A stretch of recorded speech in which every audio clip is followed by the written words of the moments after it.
but it's still very early in the season for these gentlemen. And we have a world champion, Peter Manning. We have an Olympic champion, Ed McKeever. We have another world champion, Mark de Jong, in lane 2. So it's world and Olympic champions all throughout the start line. Tim Hornsby, an Olympian. Felix Koenig, we haven't seen much of him on the top international scale, so it'll be interesting to see how he performs. Yeah, he's a new name, but Cesar from Ecuador, I love saying his name. He's making sure that we've got representation from all the continents on this at this regatta, and he's a very, very strong, incredible paddler. Originally from Argentina, and as you like to point out, he's a truck driver. He used to be a truck driver.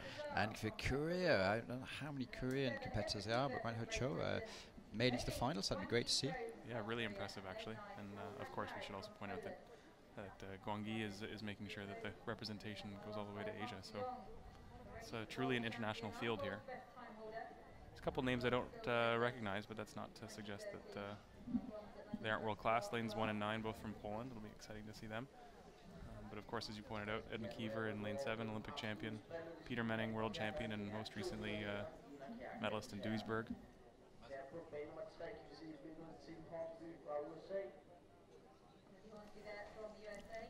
We got a good shot of lane 3, Tim Hornsby from the USA, obviously a training partner of Mark de Jong. These guys have the same coach, Fred Jobin, and Tim does most of his training in Canada or wherever Mark is. So a really good example of not just sportsmanship, but compatriotism and ensuring that they're both at the top of their game. And Tim, one of their favourite moments was when Tim's mother was watching him to qualify for the Olympics in Poznan, and I was standing next to her, and I still have the ringing in my ears from when she was screaming for her son.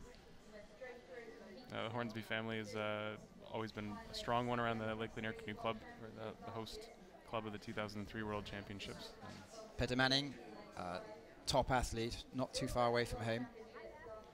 Oh, we've seen good performances already from the Swedes, and perhaps they're familiar with the surroundings or the hometown feel of being in Scandinavia. A good shot of Cesar from Ecuador, of course the Olympic champion, Ed McKeever, who struggled a bit last season because he had some sort of infection, so he missed the World Cups, I believe. And Jess, you must know something about Ed. Yeah, Ed was quite ill for a while at the beginning of the season, but then he came through amazingly towards the end of the year. It just shows how focused he is, that he can just turn it around by the time he gets to the summer.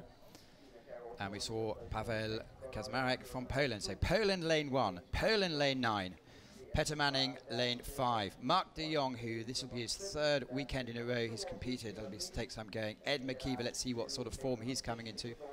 And Cesare, who won his heat. So there's lots of exciting stuff. It's not going to be Maxime Richard Beaumont's rather this weekend. He won the first 2 regattas of the season. This is the 3rd regatta, clearly. He's a new father as well. Yeah, about a month ago. Ooh. Oh, another false start. Seems to be a trend this morning. I love watching Ed McKeever on the start.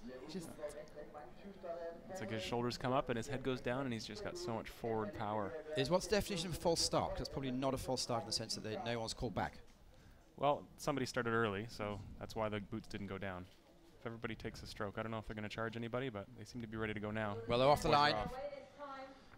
Really good start from Peter Menning in the middle lane, and also Ed McKeever in lane 7. Really Mark de Jong fast strong stroke as rate. well up at the top with the red tip to the boat. Yeah, Mark de Jong's winning to the first set of cans, about 750. Incredible stroke rate from Felix Koenig from Germany. But and Ed McKeever looking strong at the bottom of your picture. I think it's still Mark de Jong with a little bit of an edge over Peter Menning. So it's Canada from Sweden, from Cesar Desari also coming into the picture. Peter Menning with a really strong push through the middle of the race, though. Mark de Jong's holding on. They seem pretty even. It looks like Peter Menning, Mark de Jong, and then Ed McKeever. No big lunges at the finish line this week. I think a couple people last week might have shot a little bit too early, but looks like a strong finish from Peter Menning. Well, they're calling Peter Menning the winner, so it's fairly high pedigree podium. Yeah, only world and Olympic champions allowed on this podium, I suppose. It's the level is constantly going up in men's K1 200 as it's a relatively, I won't call it a new discipline, but it's certainly started to gain in caliber in the last couple of years as it's achieved Olympic status. And you think that's quite close to the maximum they can do? I think it's, well, last year proved that the 34 barrier wasn't insurmountable, because some of the guys started going under 34, which is an incredible time. That starts like it's a K2 time. Well, clearly Peter Manning by about a metre takes it in front of Mark de Jong.